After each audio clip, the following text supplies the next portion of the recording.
Thank you, guys. Let's turn our attention back to baseball with Dylan McGorty. Dylan, Dodgers two-time All-Star Corey Seager was left off of the NLCS roster for this entire series because of his injured back. Now, Culberson started tonight, and Dave Roberts has a lot of options to go with to replace him. You got Kike Hernandez, Chris Taylor, and then, of course, Culberson, which is who he went with tonight.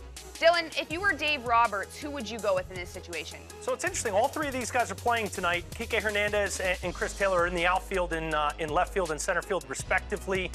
I think what it came down to was Culberson at short, or move one of those two guys in at short and play Jock Peterson. With the lefty on the mound, Jose Quintana, and how much the left-handed batting Jock Peterson struggles against left-handed pitching, I think it was a no-brainer to go with the solid defensive team. To put Culberson out there is to put his best defender at shortstop, even though he's probably the worst hitter of these three guys. So you get two better hitters in the outfield, you get the best defender behind Kershaw, your ace. And with Kershaw on the mound, you feel like, okay, we got our best pitcher, we got our best infield defense. Kershaw likes to throw a lot of breaking stuff, that big hook. He's going to induce a lot of ground balls. That's why we'll be strong up the middle with Culberson. Yeah. For me, you look tomorrow, Lester's on the mound, another lefty. It wasn't broke tonight. I know the game's not over, but they're up 5-2, and Culberson's had a huge part in the offense. He's got a run, he's got an RBI, he's 1 for 2.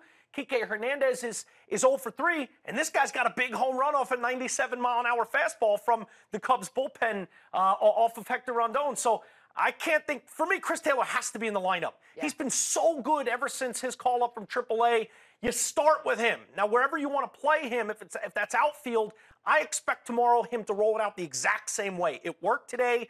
We had two lefties on the mound today. We're going to have two lefties on the mound tomorrow with Rich Hill and John Lester. And because of Lester on the mound, I don't think Jock Peterson's going to work his way into the starting lineup, which means shortstop, left field, center field, roll it back. Let's do it again. Let's run it back and see if we can't get a 2-0 lead before going to the friendly confines of Wrigley Field. That's the way I expect it, but you never know. Dave Roberts may shake it up. Yeah. I think it was an interesting call, but it wound up being because all three of these guys are righty, trying to stack righties against Quintana, and I think he'll stack the righties again against Lester tomorrow. Yeah, and it's interesting, too, because Culberson went 2 for 13 during the regular season, and Corey Seager, obviously a big bat for them. He's in the world for many of these guys. And then Culberson ends up stepping up, and like you mentioned, you rattled off his stats from this game, has been such a great force. So it looks like everything went well with Dave Roberts tonight. Don't fix what's not broke, right?